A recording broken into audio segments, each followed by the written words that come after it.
Hello students, आज जिस topic के बारे में अपन डिस्कस करेंगे वो है स्टिल बर्थ। आज अपन देखेंगे कि स्टिल बर्थ क्या होता है, इसके होने के क्या क्या रीजन हो सकते हैं, एंड अगर किसी फीमेल के अंदर स्टिल बर्थ की कंडीशन जनरेट होती है तो उसको कैसे अपन प्रिवेंट कर सकते हैं। तो देखिएगा, सबसे पहले बात करते हैं अपन इसकी डेफिनेशन की। तो यहाँ मैं लिखता हूँ इसकी definition. Still birth is the birth of newborn after completed 28 week and weight is about 1 kg or no any sign of life। अब देखिएगा कि ऐसा न्यूबॉर्न जो कि 28 वीक कंप्लीट होने के बाद पैदा होता है और उसका जो वेट है वो अबाउट 1 kg होना चाहिए, एंड उसकी बॉडी के अंदर कोई भी ऐसा साइन प्रेजेंट नहीं होना चाहिए जिससे कि आप कह सकते हो कि वो जिंदा है। Mean no any sign of life, जैसे कि ब्रीथिंग, कार्डियक एक्टिविटी, एंड कोई भी रिफ्लेक्स उसके अंदर प्रेजेंट नहीं होना चाहिए, उसकी बॉडी के अंदर प्रेजेंट नहीं होना चाहिए। तो अपन बोल देंगे कि ऐसा जो न्यू बॉर्न है वो स्टिली डेड हुआ है।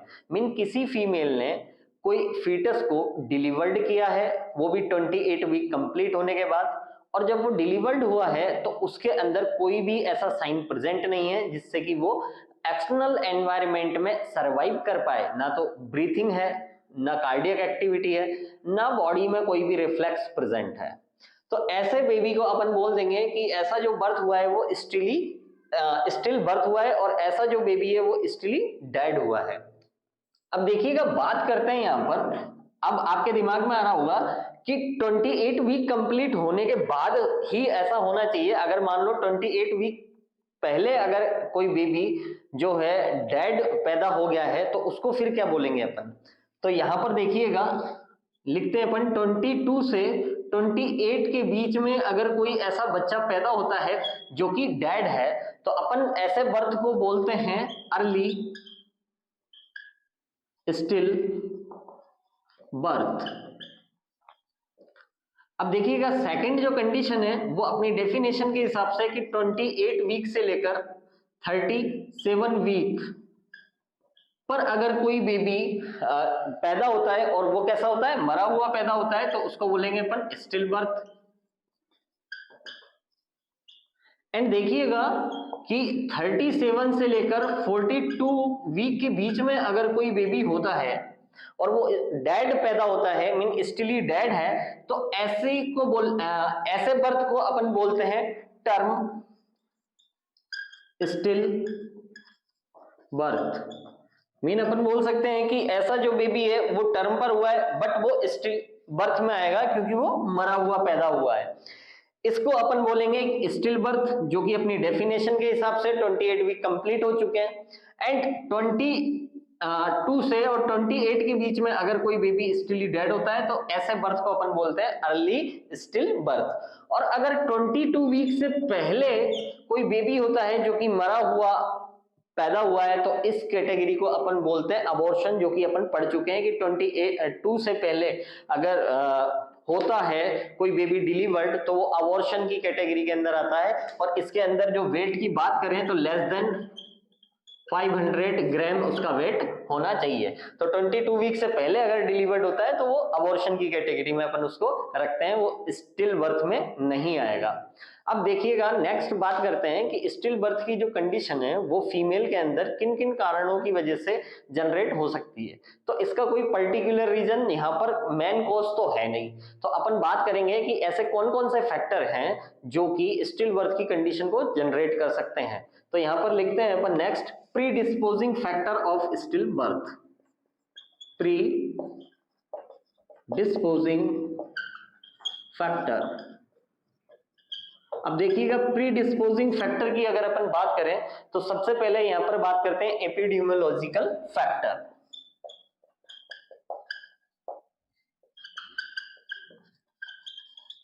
Epidemiological factor. अब एपिडेमियोलॉजिकल फैक्टर के अंदर जो फर्स्ट कंडीशन है वो अपन यहां लिखते हैं एज। अब एज की बात करें कि कोई ऐसी फीमेल है जो कि 35 ईयर से ज्यादा हो चुकी है और वो बच्चे को अगर जन्म देती है तो यहाँ पर पॉसिबिलिटी हो सकती है कि स्टिल बर्थ हो। तो यहाँ पर लिखते हैं एज की बात करें किसी वुमेन की इज ग्रेटर देन 35 ईयर, या फिर एक और कंडीशन रख देते हैं या टीनेज। कोई फीमेल है जो कि टीन एज की टीनेजर ग्रुप में आती है, तो यहां भी किशोर अवस्था के अंदर अगर कोई गर्ल है जो कि फीटस को बर्थ देती है तो इस ऐसे बर्थ में स्टिल बर्थ होने की पॉसिबिलिटी ज्यादा रहती है। या फिर कोई दूसरी वुमेन है जो कि 35 ईयर से ज्यादा है तो उसके अंदर भी स्टिल बर्थ होने के चांसेस सबसे ज्यादा बने रहते हैं। अब नेक्स्ट बात करते हैं एज के बाद अपन सेकंड यहां लिखते हैं पैराइटी। अगर कोई वुमेन है जो कि more then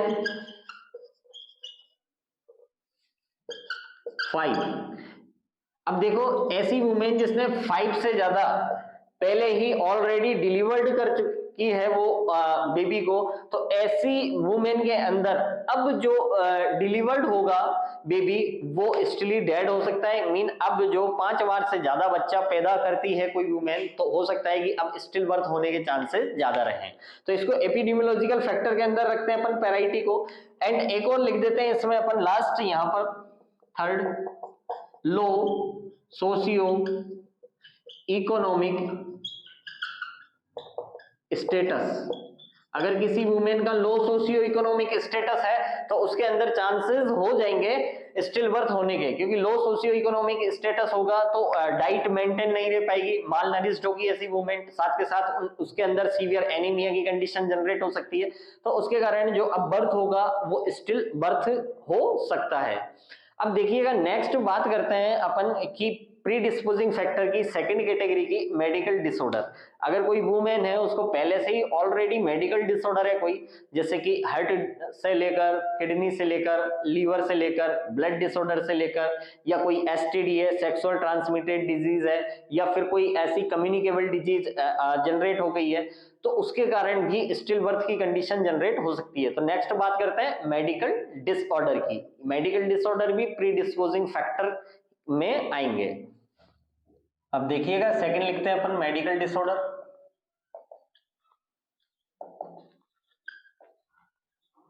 in the female, female के अंदर अगर कोई मेडिकल डिसऑर्डर है पहले से ही तो हो सकता है जो अब वो बर्थ देगी बेबी को वो स्टिल डेड हो, स्टिल बर्थ हो। तो यहाँ पर कौन कौन से मेडिकल डिसऑर्डर हो सकते हैं? मान लो कोई हार्ट डिजीज हो फीमेल को, heart disease, kidney disease, kidney disease, liver से रिलेटेड कोई भी प्रॉब्लम हो like hepatitis, liver disorder, STD, STD का मीन है यहाँ पर सेक्सुअल ट्रांसमिटेड डिजीज हो लाइक एचआईवी, सिफिलिस, गोनेरिया, इस टाइप की अगर कोई भी प्रॉब्लम क्रिएट रहती है पहले से ही तो ये मेडिकल डिसऑर्डर में आएंगे और ये प्री डिस्पोजिंग फैक्टर बनेंगे स्टिल बर्थ का। एंड नेक्स्ट लिख सकते हैं अपन यहाँ पर कि मान लो कोई भी सीवियर एनीमिया की कंडीशन हो, ब्लड से रिलेटेड डिसऑर्डर है, सीवियर एनीमिया। अब सीवियर एनीमिया अपन कितने ग्राम से कम होगा तब मानते हैं? तो यहाँ लिखते हैं इज लेस देन 7 ग्राम पर डीएल। अगर 7 ग्राम पर डीएल से कम होता है हीमोग्लोबिन तो इसी कंडीशन को अपन बोलते हैं सीवियर एनीमिया की कंडीशन। और यहाँ पर सीवियर एनीमिया की कंडीशन अगर होती है फीमेल के अंदर तो भी स्टिल बर्थ जनरेट होगा। अब देखिएगा यहां पर नेक्स्ट बात करते हैं अपन प्री डिस्पोजिंग फैक्टर में लास्ट लिखते हैं ऑब्स्टेट्रिक कॉम्प्लिकेशन।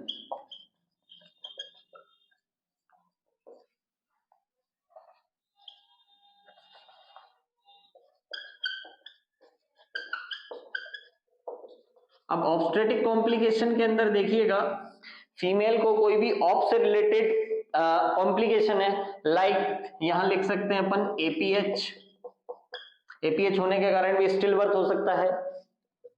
नेक्स्ट लिखते हैं अपन पीआईएच, पीआईएच की कंडीशन है, मान लो पीआईएच का मतलब है प्रेगनेंसी इंड्यूस्ड हाइपरटेंशन, प्रेगनेंसी में होने वाली हाइपरटेंशन को अपन पीआईएच बोलते हैं। और पीआईएच के अंदर दो कैटेगरी आती है, प्री एक्लेम्सिया एंड एक्लेम्सिया। तो ये हाइपरटेंशन के टाइप हैं जो कि प्रेगनेंसी के कारण इंड्यूस्ड हुई है। नेक्स्ट लिखते हैं अपन यहाँ पर IUGR, intrauterine growth retardation. Next लिखते हैं एलबीडब्ल्यू। अब देखिएगा एलबीडब्ल्यू में भी यहां पर एक्सट्रीमली लो बर्थ वेट होगा। एक्सट्रीमली लो बर्थ वेट कब बोलते हैं अपन, जब 1 kg से लेस देन हो, फीटस जो है डिलीवर्ड हुआ है वो न्यूबॉर्न वो 1 kg से कम हो तो अपन एक्सट्रीमली लो बर्थ वेट बोलते हैं। And very low birth weight कब बोलेंगे, जब वो 1.5 किलो से कम होगा। और अपन एलबीडब्ल्यू कब बोलते हैं, ये इसको बोलेंगे एक्सट्रीम, और एलबीडब्ल्यू बोलते हैं अपन 2.5 kg से कम वाले न्यूबॉर्न को। तो यहाँ पर अगर 1 kg से कम है, extremely low birth weight baby है, तो पॉसिबिलिटी है कि वो डेड हो जाए। तो ऐसे ये एक ऑब्स्टेट्रिक कॉम्प्लिकेशन हुए। और ऑब्स्टेट्रिक कॉम्प्लिकेशन में अपन नेक्स्ट लिख सकते हैं यहाँ पर मल्टीपल प्रेगनेंसी। अगर मल्टीपल प्रेगनेंसी है तो भी हो सकता है कारण। एंड लास्ट और लिख दो एक और PROM, pre rupture of membrane. पहले से ही अगर रप्चर हो जाए मेम्ब्रेन तो यहाँ पर बेबी को डिलीवर्ड करना पड़ेगा, और वो बेबी अगर वेट में 1000 ग्राम से कम है, मीन 1 kg से कम का है, तो वो डेड होगा। और ऐसे बर्थ को स्टिल बर्थ की कैटेगरी के अंदर अपन रखेंगे। तो ये तो हुए ऑब्स्टेट्रिक कॉम्प्लिकेशन। अब नेक्स्ट अपन बात करते हैं कि अगर किसी फीमेल के अंदर ये कंडीशन जनरेट होती है स्टिल बर्थ की, तो इसको कैसे प्रिवेंट किया जा सकता है। तो नेक्स्ट पढ़ते हैं अपन इसके प्रिवेंशन ऑफ स्टिल बर्थ। अब लास्ट लिखते हैं अपन prevention of still birth. Still birth की कंडीशन को कैसे प्रिवेंट किया जा सकता है, तो देखिएगा यहां पर अपन को एजुकेट करना पड़ेगा फीमेल को कि वो रेगुलर एंटीनेटल चेकअप पर आए, डाइट मेंटेन करे। एंड अपन को जो भी हाई रिस्क केसेस अगर डिटेक्ट होते हैं तो उसकी अच्छे से स्क्रीनिंग करेंगे अपन। तो यहां पर लिखते हैं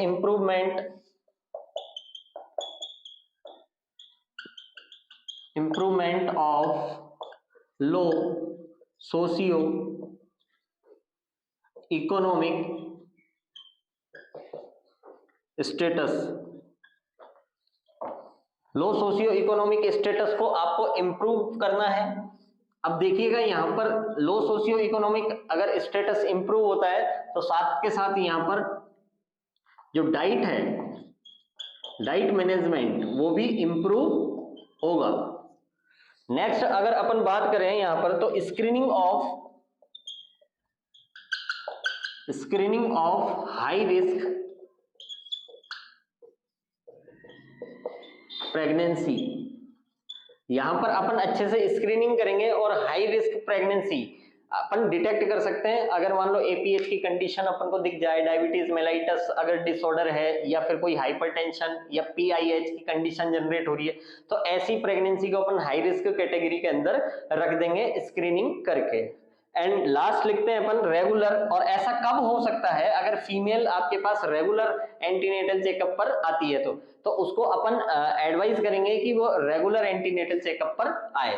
तो यहां पर लिखते हैं अपन advise to the regular antenatal checkup. Women अगर आपके पास रेगुलर एंटीनेटल चेकअप पर आएगी तो आप उसके अंदर स्क्रीनिंग कर सकते हो हाई रिस्क केसेस की। और अगर हाई रिस्क प्रेगनेंसी डिटेक्ट होती है तो उसको आप अलग से मैनेज कर सकते हो। साथ के साथ सोशियो इकोनॉमिक स्टेटस को इंप्रूव करना है जिससे कि उसकी डाइट भी प्रॉपर्ली मेंटेन रहे, कोई भी एनीमिया की कंडीशन अगर है तो वो नहीं रहे। तो ये तो रही प्रिवेंशन की बात। ओवरऑल छोटा सा टॉपिक था जिसको अपन ने पूरा कंप्लीट किया, जिसके अंदर अपन ने देखा कि स्टिल बर्थ क्या होता है, इसके होने वाले प्री डिस्पोजिंग फैक्टर कौन कौन से होते हैं, एंड इस कंडीशन को फीमेल के अंदर कैसे प्रिवेंट किया जा सकता है।